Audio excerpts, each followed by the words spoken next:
Lexington, Kentucky. February 11th, 2005, 6:47 in the morning. The sky over central Kentucky is the color of wet steel, and the streetlights are still humming. 4 federal sedans pull up in front of 4 different addresses across the city. They arrive at the same second. Not within a minute. Not close enough. The same second. Because somebody at the FBI wanted to make sure that none of these 4 young men got the chance to call the others.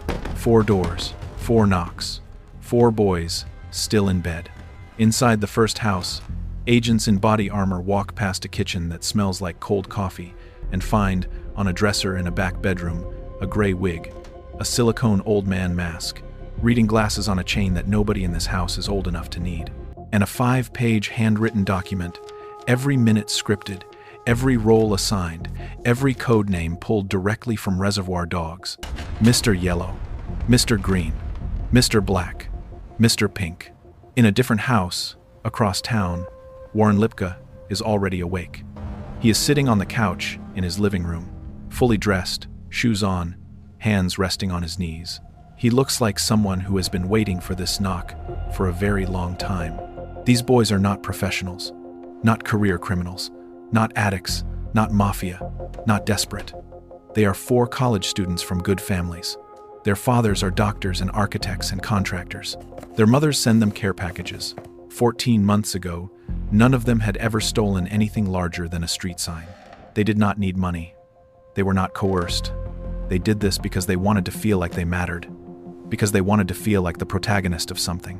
And one of them, the quietest one, had a chance to walk away from this all the way down to the final morning.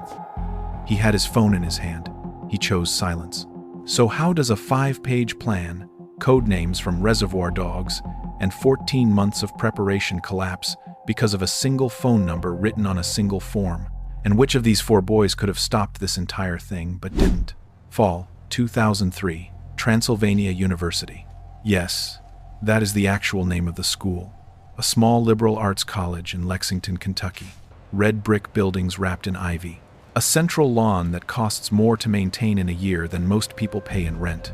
Students walking from class to class with paper coffee cups and laptop bags, pretending they are not yet sure who they want to become.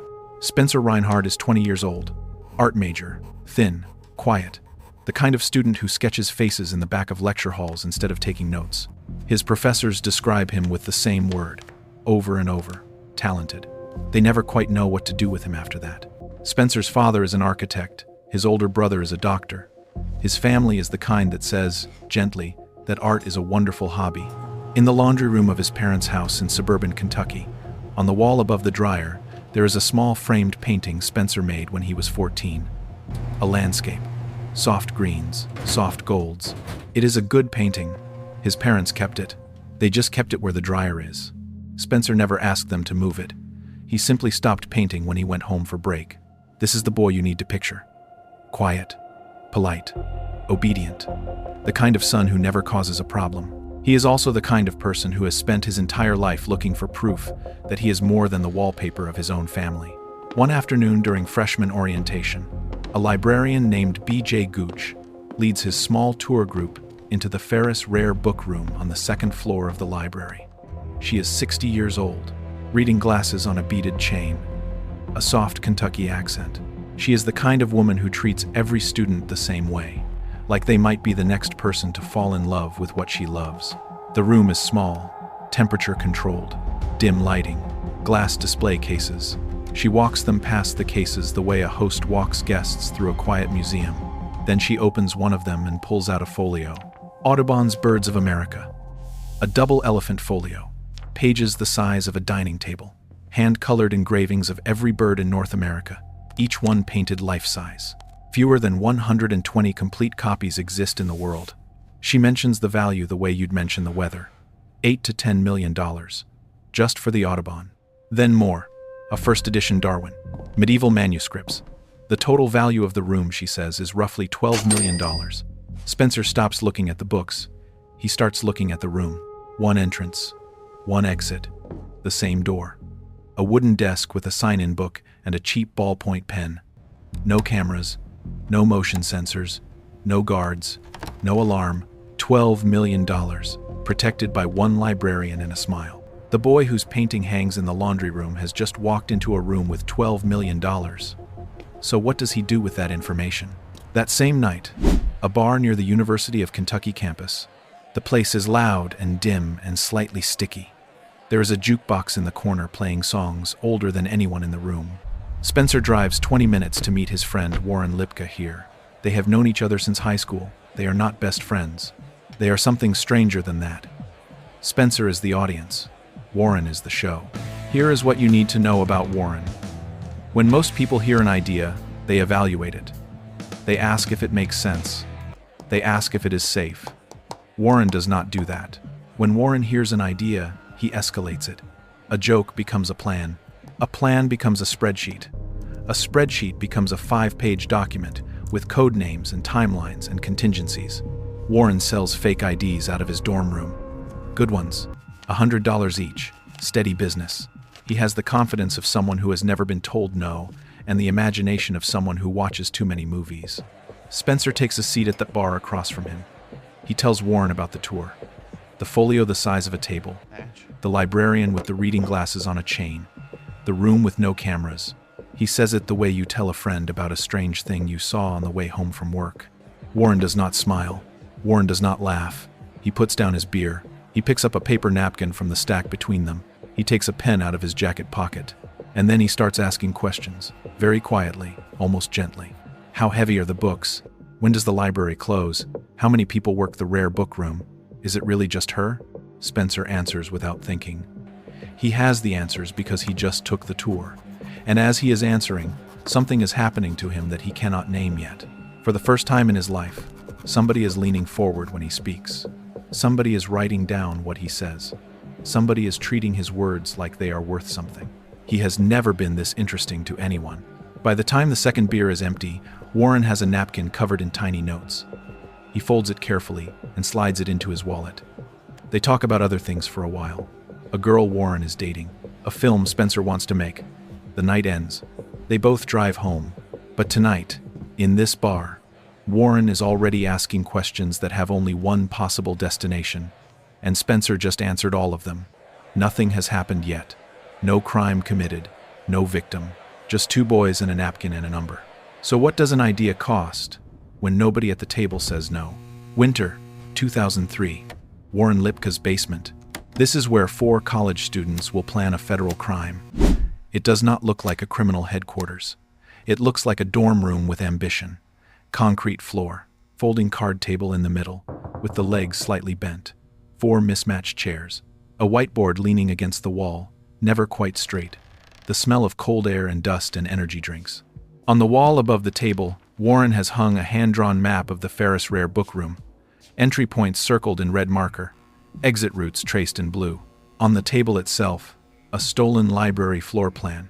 A spiral notebook. 4 cans of energy drink with the tabs pulled. In the corner of the basement, on the small TV, a DVD is paused. Reservoir Dogs, the warehouse scene. The frame is dusty. Warren stands at the head of the table. He is not directing yet. He is composing. He believes, deeply, that the difference between a real heist and a movie heist is preparation. Plan every second. Script every word. Assign every role. He is wrong about this. He will not learn that he is wrong until a 60-year-old woman is fighting for her life on the carpet of the Ferris Rare book room. He starts with the code names. Mr. Yellow himself. Mr. Green, Spencer. The other 2 slots are still empty. Mr. Black and Mr. Pink will be filled later. He does not yet know whose face will go in those squares. He just knows the squares need to be filled. Then he writes the timeline. 5 pages, handwritten, every minute accounted for. Entry, distraction, restraint, retrieval, transport, sale. The same 5 pages that, 14 months from now, FBI agents will photograph, bag, and enter into evidence as Exhibit 14A. In the margins of that document, on the very first page, Warren writes a checklist for himself. Fake names, fake passport, fake email account, cash only, no phone calls, no paper trail. He underlines that last line, twice, very hard, with the pen pressing into the paper. He believes this is what professionals do. Spencer sits across from him at the table, sketchbook open, drawing the room they are sitting in. Warren talks. Spencer listens. Spencer is no longer wallpaper. Spencer is Mr. Green. There is a feeling in this basement that neither of them will ever be able to recreate later. It is the feeling of a plan that exists only on paper, where nobody has been hurt and nothing has been broken and every door is still open. They could walk away tonight. They could leave the basement, go upstairs, eat leftover pasta, and never speak of this again. The map on the wall would be embarrassing in 5 years. Nothing more. But Warren has a plan. And Warren needs a buyer. Because you cannot sell a $10 million book on eBay. So where does a 20-year-old with a fake ID find someone willing to wire millions of dollars for a stolen book that the entire art world will recognize on sight? January 2004. A cafe in Amsterdam. It is raining, the kind of rain Amsterdam specializes in. Not heavy, just constant. The kind that makes the canal water look like it is breathing. Warren Lipka is 20 years old. He cannot legally rent a car in his own country. But he is here, alone, in a cafe 3 blocks from a canal he cannot pronounce, wearing a jacket that is slightly too thin for the weather. In his pocket is a forged American passport that cost him $2,500. He paid for it in cash. He made selling fake driver's licenses to college freshmen. The name on the passport is not Warren's. The picture is. He got here through a chain of contacts. A middleman in New York. A booth in a restaurant near Central Park. Cash on the table. A name. A phone number with a country code Warren had to look up. A flight booked under a name that does not exist. Now he is sitting in this cafe, hands wrapped around a cup of coffee that is too hot, watching the door. 2 men walk in. They do not look at Warren. They go to the counter. They order. They pay. Then they walk to his table and sit down without asking. One of them is wearing a black turtleneck. The other has a watch on his wrist worth more than 2 years of Warren's father's salary. Neither of them gives a name. Neither of them offers a hand to shake. Warren begins his pitch. He has rehearsed it for weeks in front of his bathroom mirror. He talks about Audubon. He talks about a private American collection. He talks about provenance, a word he learned 3 months ago and now uses like he has used it his whole life. The man in the turtleneck cuts him off, just once. "You're how old?" 23, Warren says. He is 20. The men do not react. They drink their coffee. One of them taps something into his phone. They listen. They nod, occasionally. Warren keeps talking. He is sweating now, and not from the coffee. He is realizing, slowly, that he has no idea who these men actually are. They could be buyers. They could be undercover police. They could be 2 random men who agreed to take this meeting as a favor to someone they will never see again.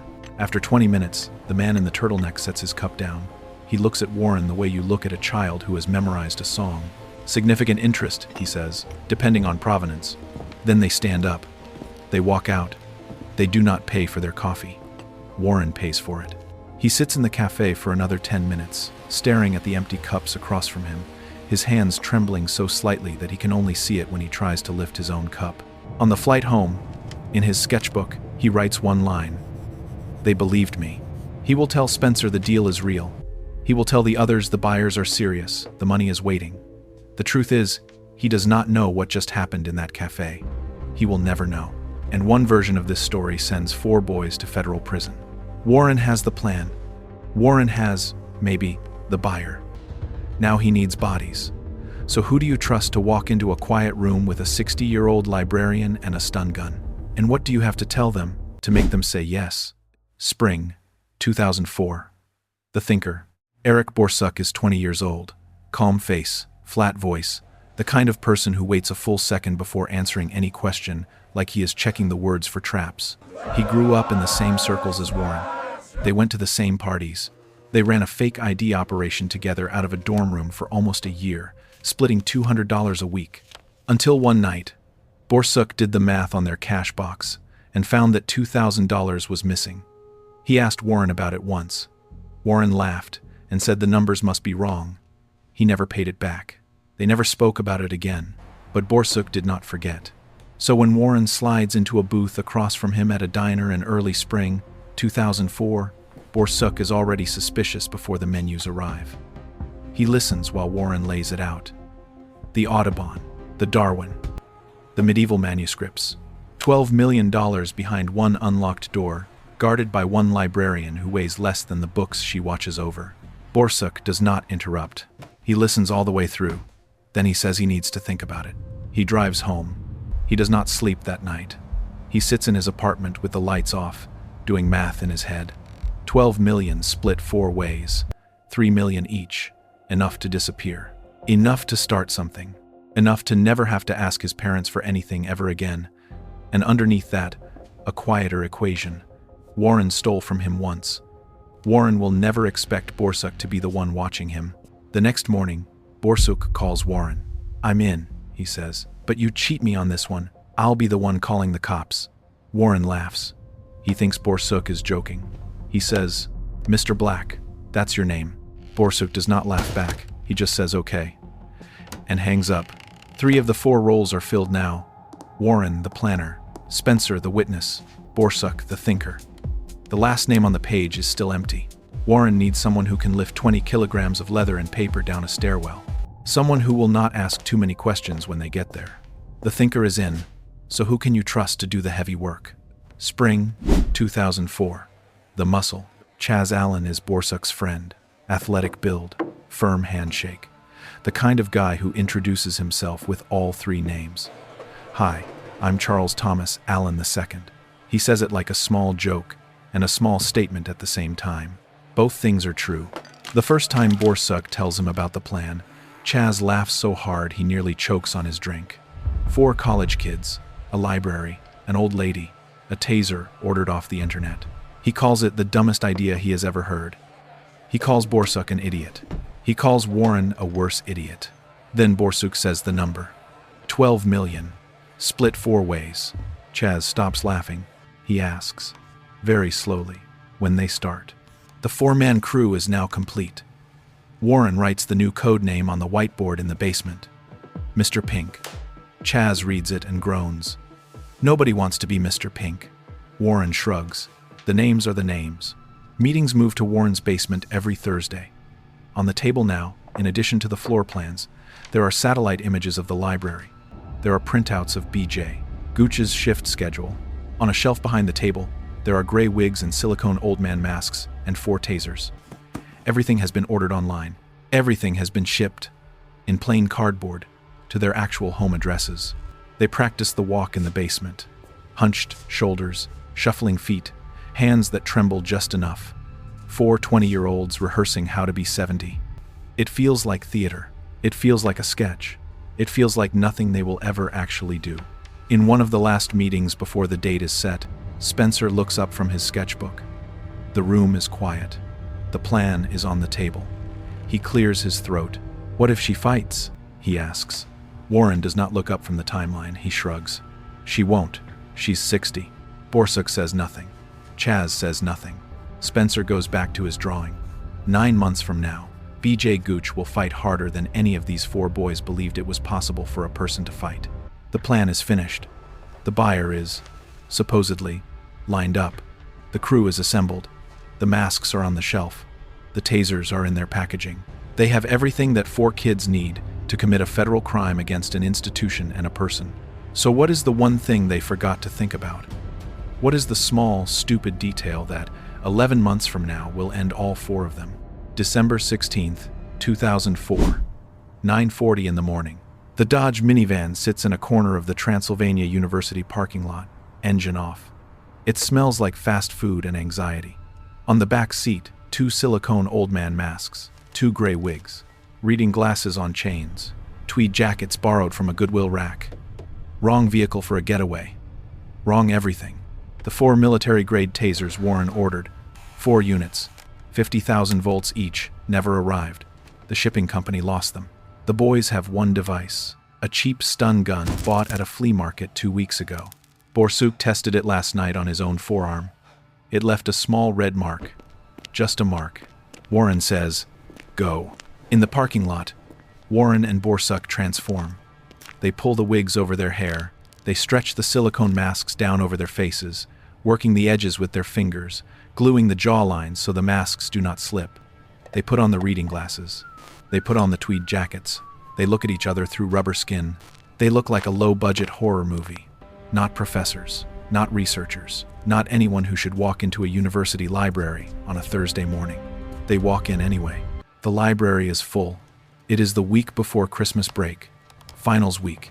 Every table is occupied. Students are hunched over laptops. Coffee cups everywhere. Their plan assumed a quiet building. The opposite is true. Warren and Borsuk shuffle forward, hunched, slow. The old man walk from the basement rehearsals.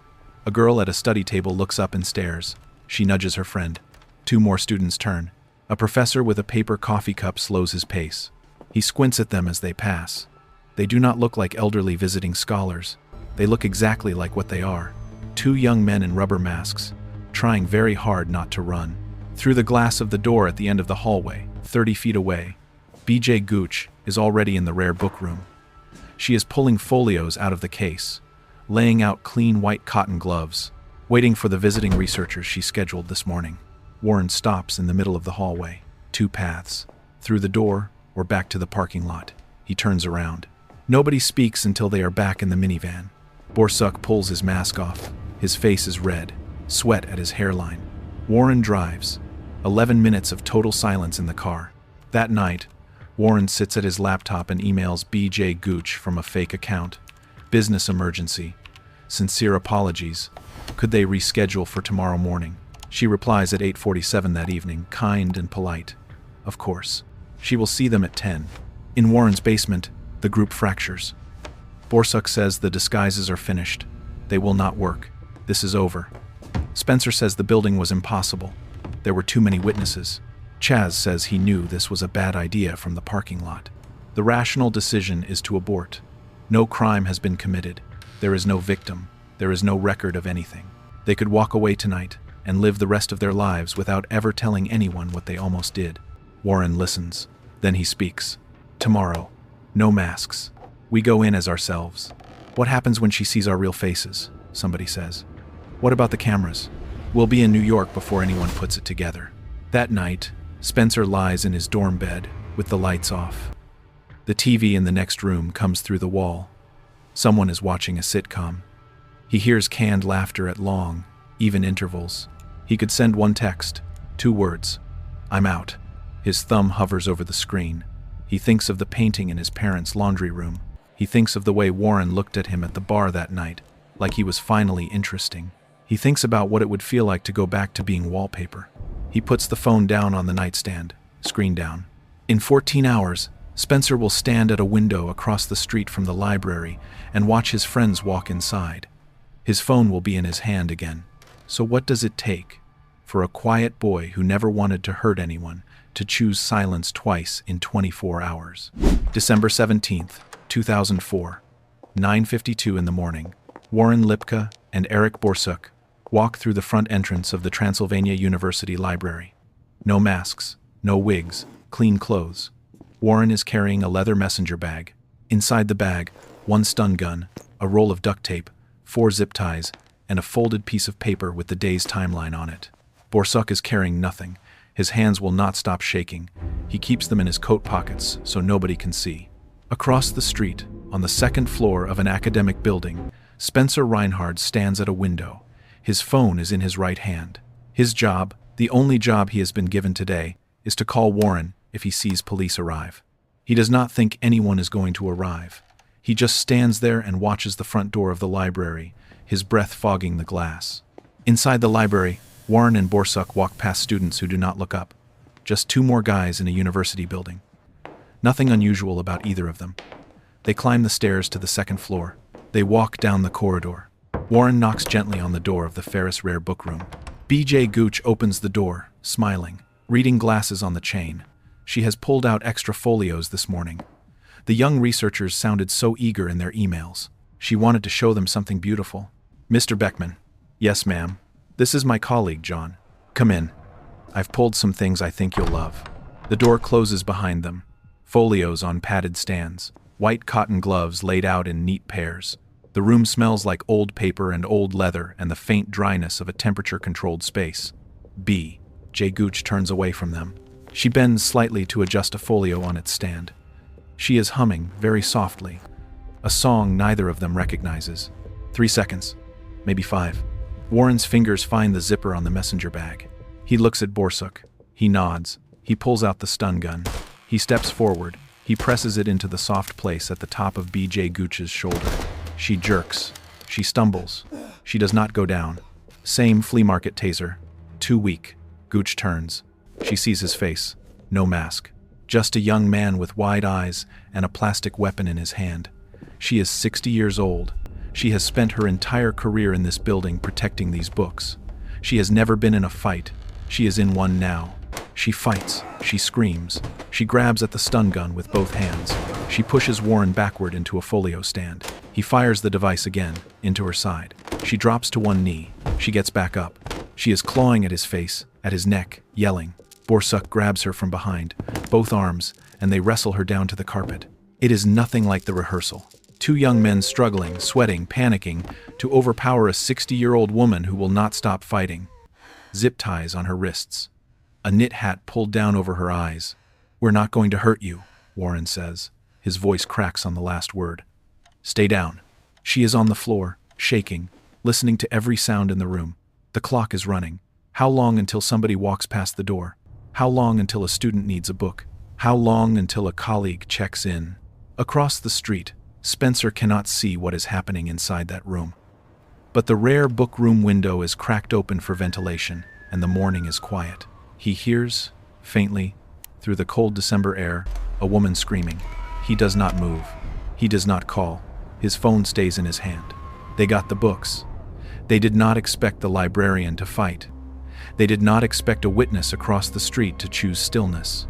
So what is the next thing 14 months of planning failed to imagine? 10:14 in the morning. The escape.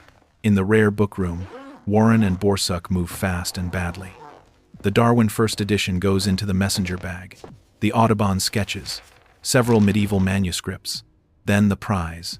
The double elephant folio. Birds of America. 20 kilograms. 1.5 meters tall. Leather over wood boards. Lifting it is like trying to carry a small dining table made of paper. Warren takes one end. Borsuk takes the other. They shuffle toward the door, sweat already running down both their faces.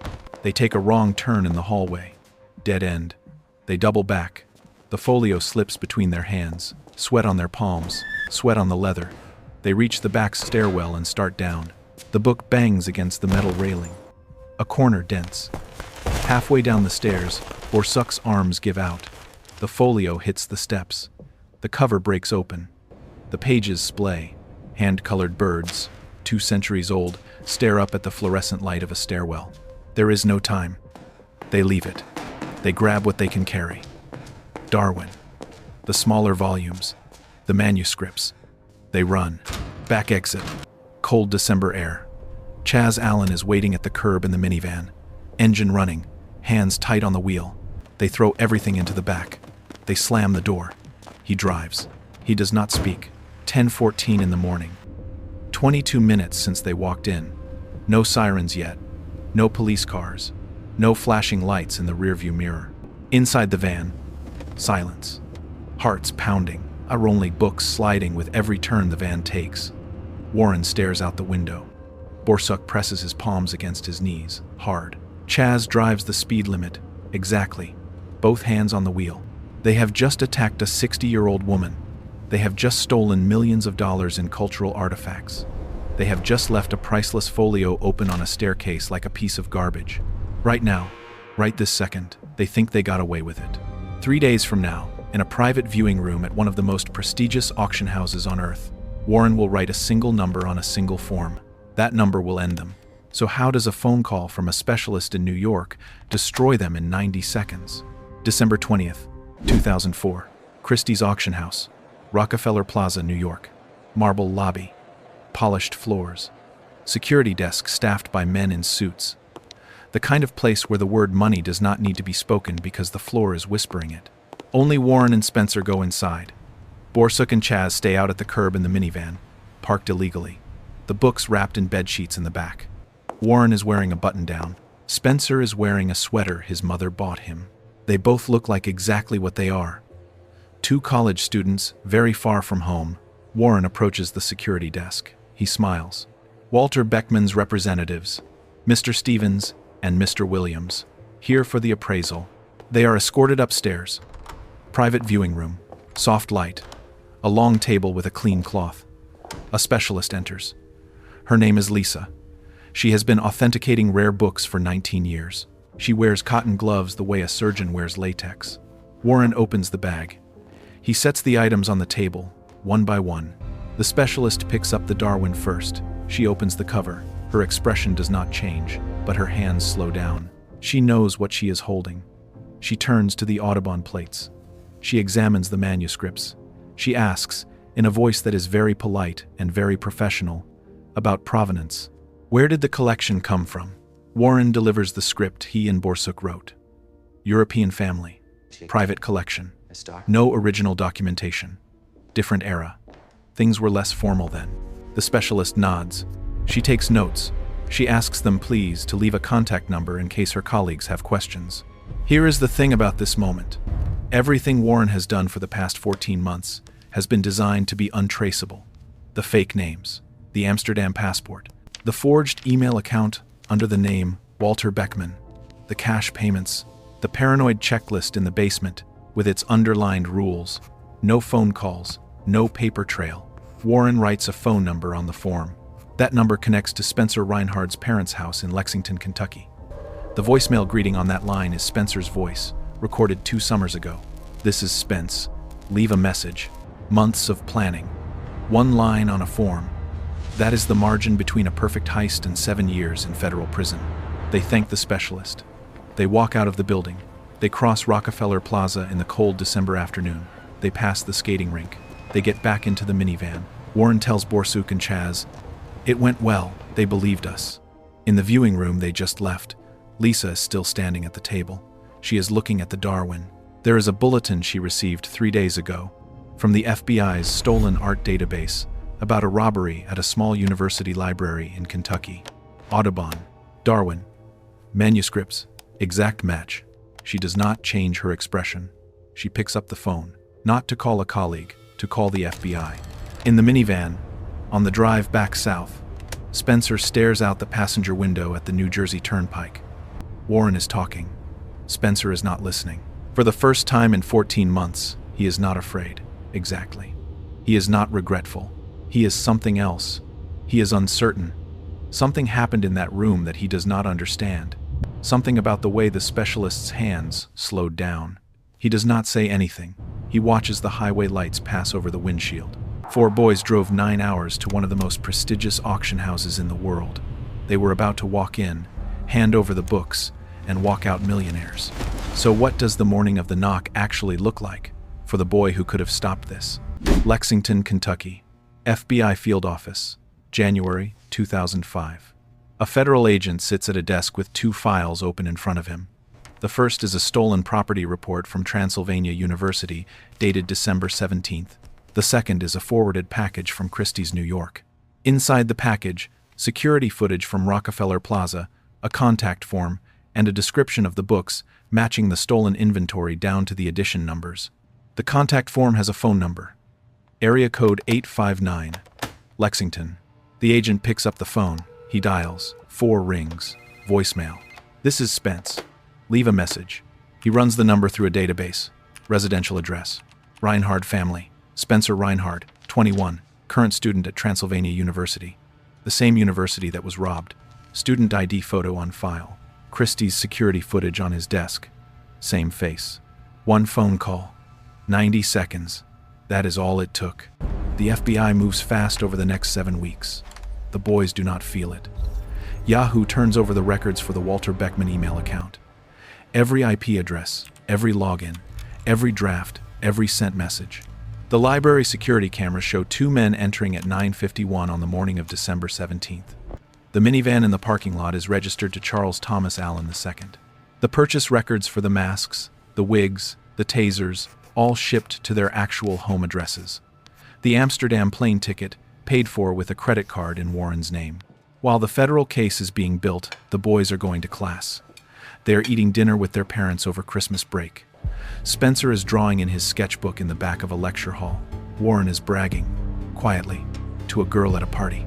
Borsuk is starting to relax, very slowly, for the first time in months. Chaz is at the gym. There is no manhunt, no stakeout, no high-speed chase. There is only a phone number and an internet connection and a federal agent who does not need to leave his desk. By February 9th, 4 arrest warrants are signed. The boys still think they got away with it. February 11th, 2005, 6:47 in the morning. The knock comes. You have already seen this. The 4 sedans, the body armor, the 4 doors. But here is what the opening did not show you. At Spencer's apartment, he does not resist. He does not speak. An agent tells him to put on his shoes. He puts on his shoes. His roommate watches from the top bunk, the blanket pulled up to his chin, his eyes wide. Spencer walks out of the apartment without looking back. He does not cry. He does not argue. It is, in some quiet way, a relief. At Warren's house, his mother answers the door. Warren is already behind her in the hallway, fully dressed, shoes on. It's okay, Mom. She will not understand for months. At Chaz Allen's house, his father follows the agents down the hallway, asking the same question over and over. What did he do? What did he do? What did he do? Chaz does not answer. Borsuk opens his own door, sees the badges, nods once, and puts his hands behind his back without being asked. In the days that follow, agents recover everything. The books, except the folio left on the staircase, which the library has already found. The 5-page plan. The wigs, the masks, the taser, the gas station receipts, the parking stubs. The prosecutor will later, at sentencing, call this the most well-documented amateur crime in federal history. All 4 confess within hours of arrest. Guilty pleas, conspiracy, armed robbery, assault, theft of cultural property, interstate transportation of stolen goods. 7 years and 3 months each. Federal prison. No parole. They entered college at 18. They will leave prison at 28. The years their classmates spend building careers and starting families, they will spend behind federal walls because they wanted to feel like characters in a Tarantino film. B.J. Gooch sits in the courtroom during sentencing, reading glasses on a chain, the same chain she was wearing when they asked to see her favorite books. Hundreds of librarians from across the country send letters to the judge, demanding maximum sentencing. The woman Warren assumed would be a footnote becomes the moral center of the case. Spencer Reinhard goes back to painting after prison. He speaks at universities. He calls it the worst decision of his life. Chaz Allen writes a memoir about the heist. He titles it Mr. Pink. He becomes a prison reform activist. Eric Borsuk moves into film production. He works behind the scenes. He keeps his name off most things. Warren Lipka now works as an electrician. The library installed cameras. B.J. Gooch retired. 4 boys wanted to feel like they were the protagonists of a movie. They got their wish. The script just did not end the way they expected. They planned every detail. The disguises, the code names, the timeline, the buyers, the route.